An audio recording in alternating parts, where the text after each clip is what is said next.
Sur la plaine de Troie, règne un silence comme jamais il n'en a régné depuis 10 ans. Des lambeaux de fumée montent vers le ciel. Ce sont les vestiges du camp des Grecs, brûlés par ses propres soldats.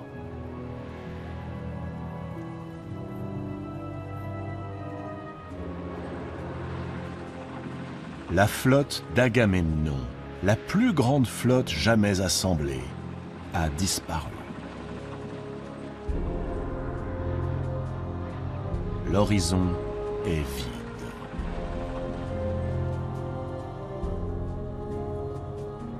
Sur le rivage, seul demeure cet étrange monument de bois.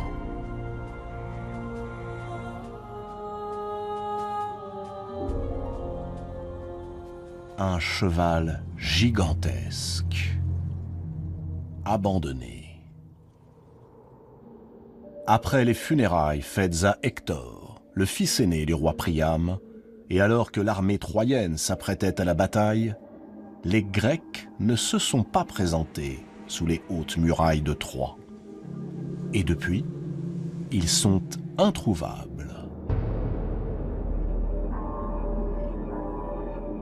Priam a envoyé ses cavaliers parcourir toutes les côtes de son royaume. Ils sont unanimes. Les Grecs ont repris la mer. Ils ont abandonné la guerre. Et là où trônaient les nefs des rois, un cheval de bois d'une taille inouïe, harnaché d'or et de bronze, trône sur la plage.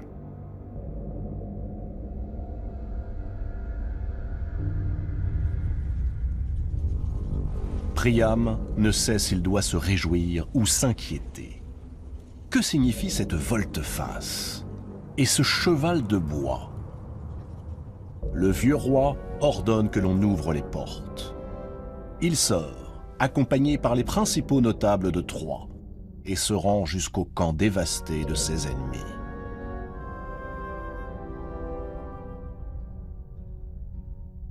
Il reconnaît l'emplacement de la tente d'Achille. À l'endroit où il recueillit la dépouille martyrisée de son fils Hector, se tient maintenant ce cheval.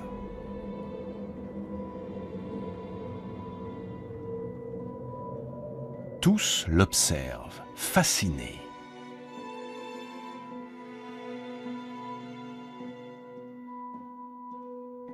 Mais déjà, les questions se bousculent. Que cache cet étrange ouvrage sculpté de bois? Est-ce une ruse des Grecs? Une offrande à quelque divinité protectrice? Cassandre, d'une voix blanche, suggère que l'on y mette le feu sans plus attendre, ou qu'on le jette à la mer. Ce cheval de bois est piégé.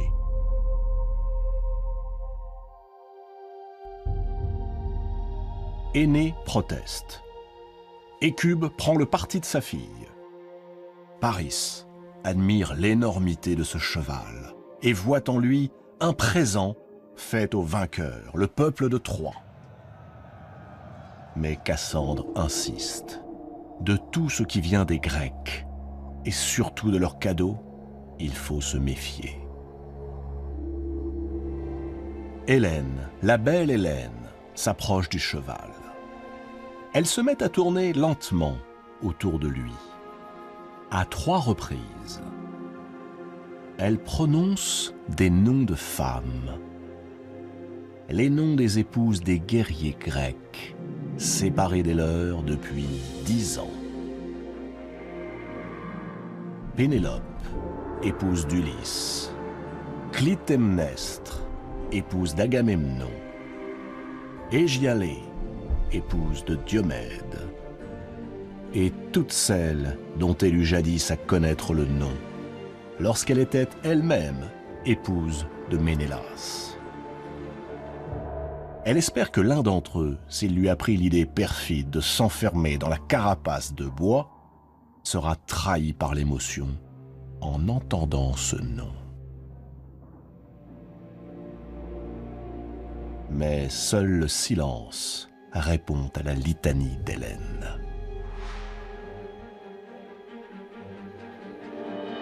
Cassandre saisit alors une lance des mains d'un des soldats troyens et la tend à Énée.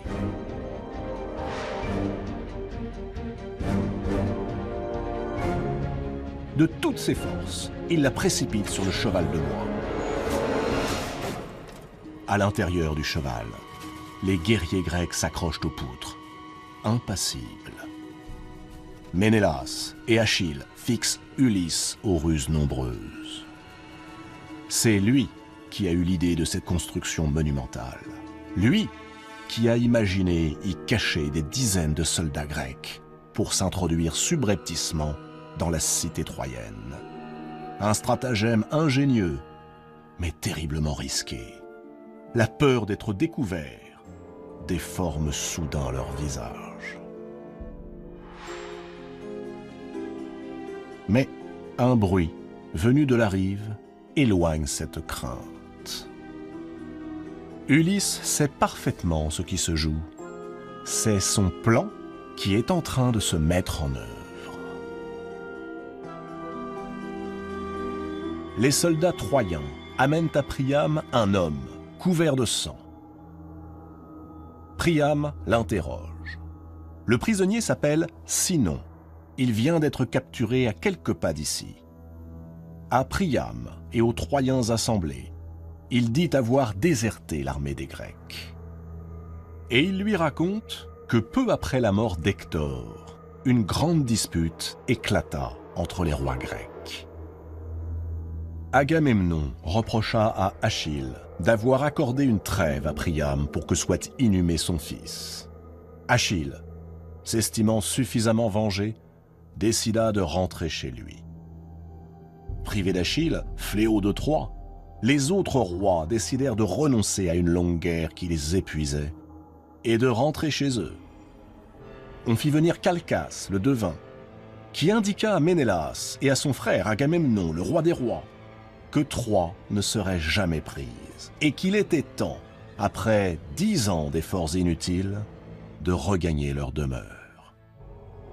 Calchas leur révéla également que puisqu'ils n'avaient pu aborder au rivage de Troie qu'au prix du sang versé, celui d'Iphigénie, c'est à ce même prix qu'ils obtiendraient d'en repartir. Il leur fallait immoler une vie grecque. Et ce fut lui, Sinon, qu'Ulysse désigna pour être mis à mort. Profitant du chaos du départ, il parvint à s'évader et un autre fut sacrifié.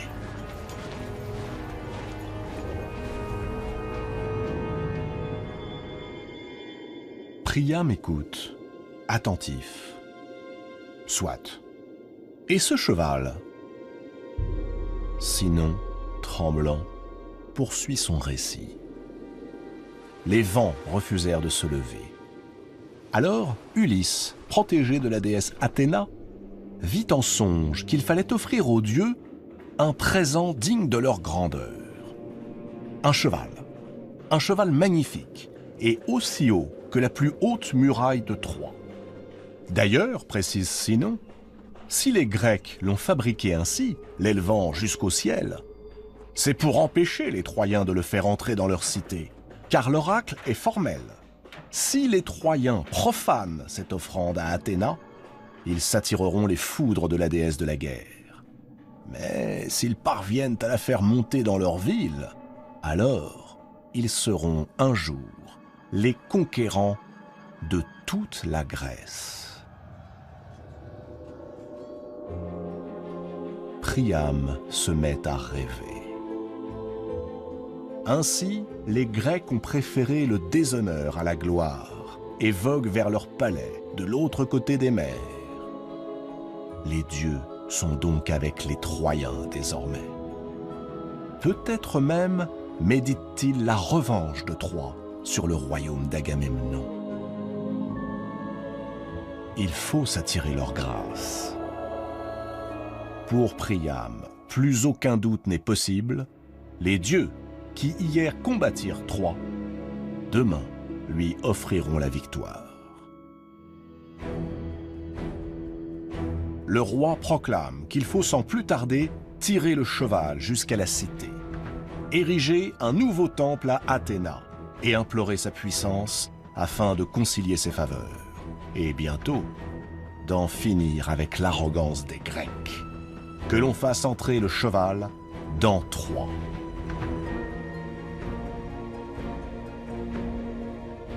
Les Troyens se mettent à l'œuvre. Ils glissent sous les sabots du cheval des roues et des poutres, tendent à son col des cordes d'étoupe. Pour que la machine fatale puisse franchir les murs, on doit les abattre par endroits. Mais nul danger ne guette les Troyens, puisque les Grecs ont repris la mer. À 4 reprises, le cheval achoppe sur le chemin qui le mène à Troie, et 4 fois, un bruit d'armes retentit dans ses flancs.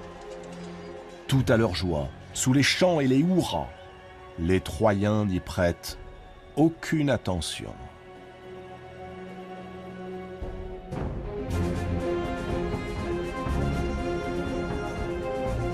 Voici le monstre installé au cœur de la ville. On danse dans les rues. D'un feuillage de fête, on couronne les temples des dieux et les palais des princes. On boit jusqu'à rouler par terre.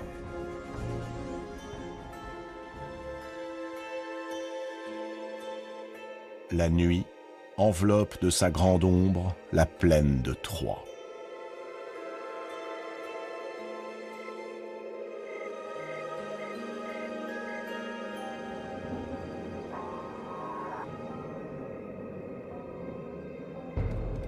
Le sommeil a gagné tous les habitants. Un homme s'approche du cheval.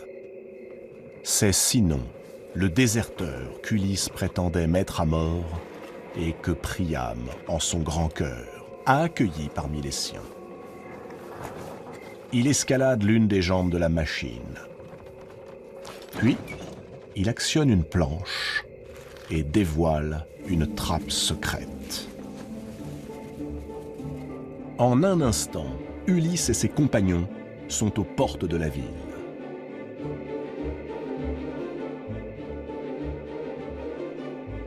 Ils agitent des torches depuis les remparts.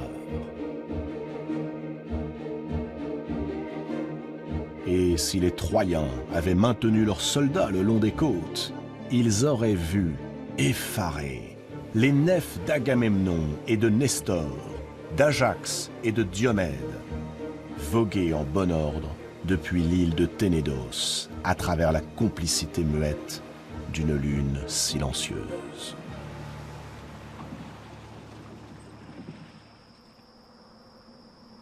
De toute sa hauteur, le cheval s'élève au centre des remparts. Il vomit des hommes en armes, tandis qu'aux portes abattues s'en présentent des milliers d'autres, autant qu'il n'en est jamais venu de la lointaine Grèce. Comme un torrent que rien ne contrôle plus, comme un incendie poussé par des vents furieux, l'armée grecque se précipite dans les rues de l'imprenable cité. Troie, ensevelie dans le sommeil et dans le vin, n'a rien vu venir. Les premiers cris sont terribles. Ce sont ceux des femmes et des enfants que l'on égorge, des hommes que l'on passe au fil de l'épée, des vierges que l'on viole, des prêtres que l'on immole.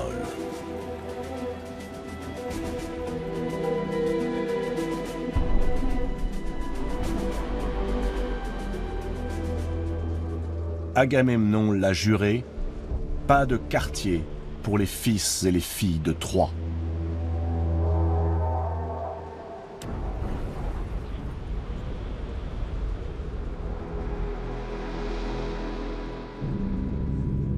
Dans son palais, le vieux roi Priam revêt une armure dont, depuis longtemps, il n'a plus l'habitude.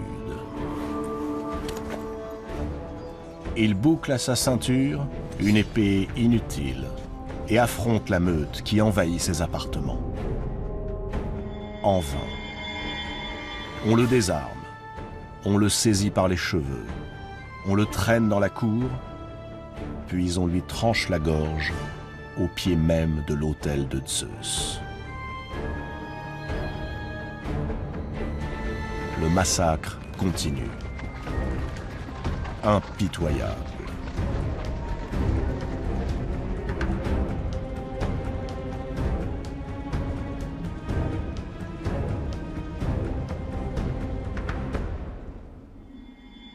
Écube, Cassandre, Andromaque sont capturés. Elles deviendront les esclaves du désir des vainqueurs.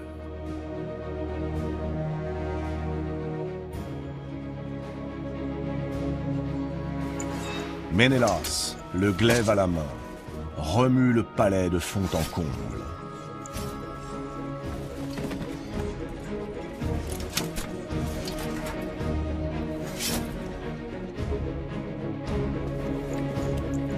Il entre dans la chambre d'Hélène. Elle est seule. Elle reste muette.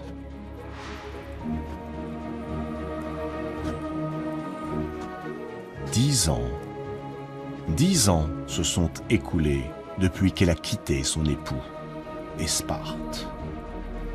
10 années pendant lesquelles le sang n'a cessé de couler pour elle. L'épouse infidèle ne montre aucune peur. Elle semble presque soulagée. Lentement, la belle Hélène dénude sa poitrine, prête à accueillir la mort. Ménélas lève son épée.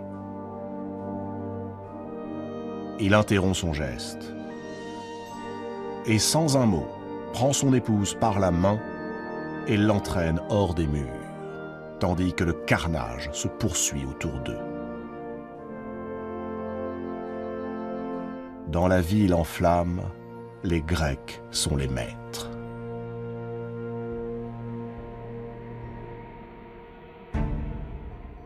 C'est alors qu'Achille, broyeur de guerriers, couvert du sang de ses victimes, pénètre à son tour dans l'enceinte du palais de Priam.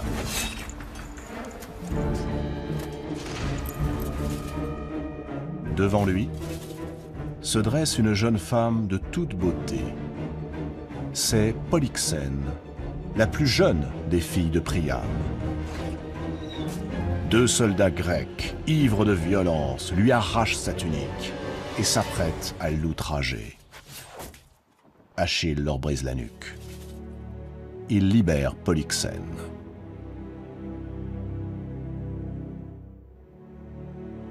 Il la contemple dans toute son éblouissante beauté. Lui revient alors ce rêve qu'il faisait si souvent. Lui, Achille, au bras d'une femme à la beauté semblable à celle de Polyxène, au milieu d'enfants, heureux, chez lui. Et si, au fond, il était fait pour vivre pareille vie? Avec cette femme qui le fixe avec admiration, peut-être avec désir.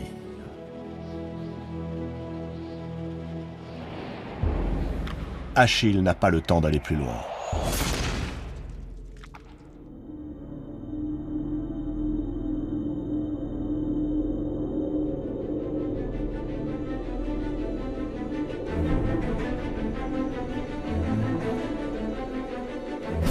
Caché derrière un rempart, Paris, à l'arc recourbé, enrage.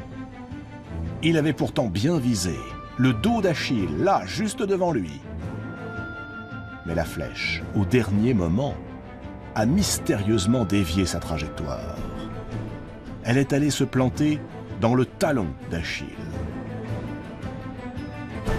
Ce que Paris n'a pas vu, ce que nul mortel n'a pu voir, c'est que le dieu Apollon, témoin du massacre qui ensanglante sa ville, a dévié le trait. Mais ce n'est pas une simple blessure que Paris, par la grâce d'Apollon, vient d'infliger à Achille.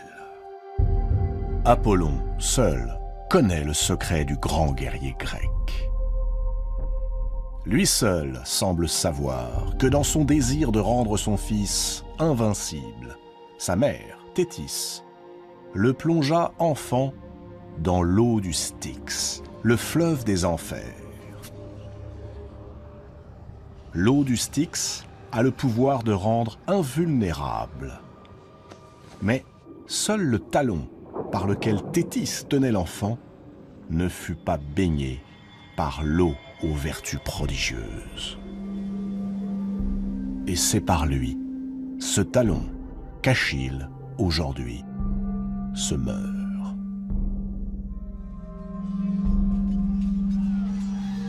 À travers le vacarme qui monte de la ville, les derniers mots qui résonnent en son âme sont ceux de sa mère. Si tu pars pour Troie, ton nom et tes exploits seront célébrés jusqu'à la fin des temps, mais tu mourras dans la fleur de l'âge. Si tu restes chez toi, près des tiens, ta vie sera longue et belle, mais c'en est fini du renom et de la gloire qui traversent les siècles. Un étrange sourire se dessine sur les lèvres d'Achille, et la nuit ténébreuse recouvre ses prunelles.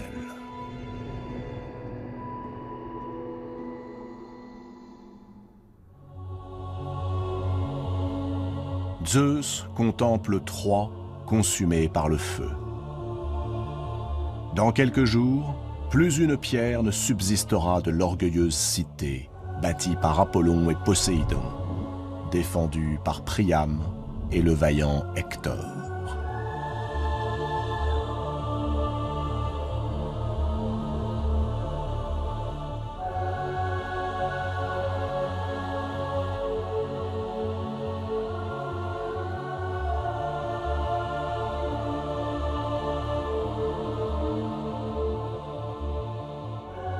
Le cadavre de Paris, criblé de flèches, gît non loin de celui d'Achille.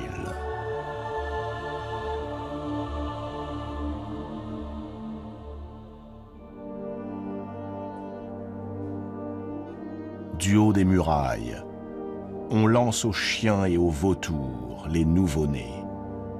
Parmi eux, Astyanax, le fils d'Hector. Les temples des dieux ruissellent de sang. La cruauté des hommes n'a plus aucune limite.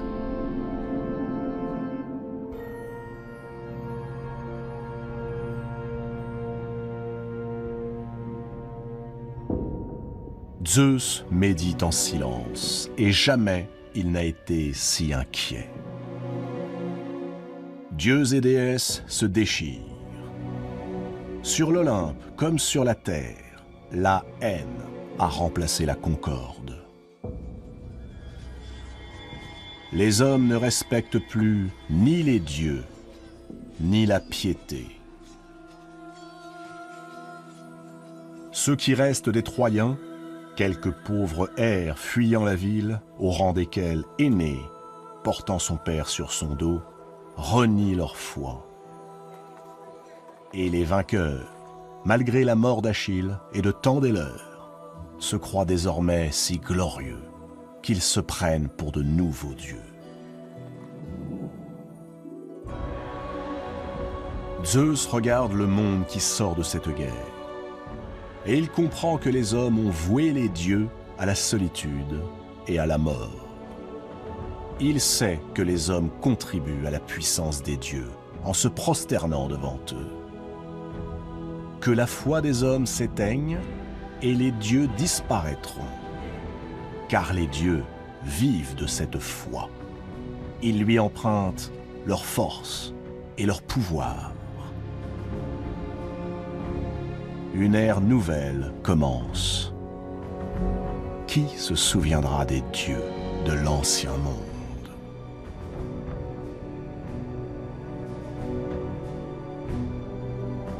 Ulysse rentre chez lui, à Ithaque. Dans ses yeux, pourtant, aucune lueur de triomphe. Dans son cœur, pas le moindre sentiment de victoire. Juste une interrogation muette. 10 ans de guerre, 10 ans de meurtre, 10 ans pour ça. qui se souviendra de la guerre de Troie?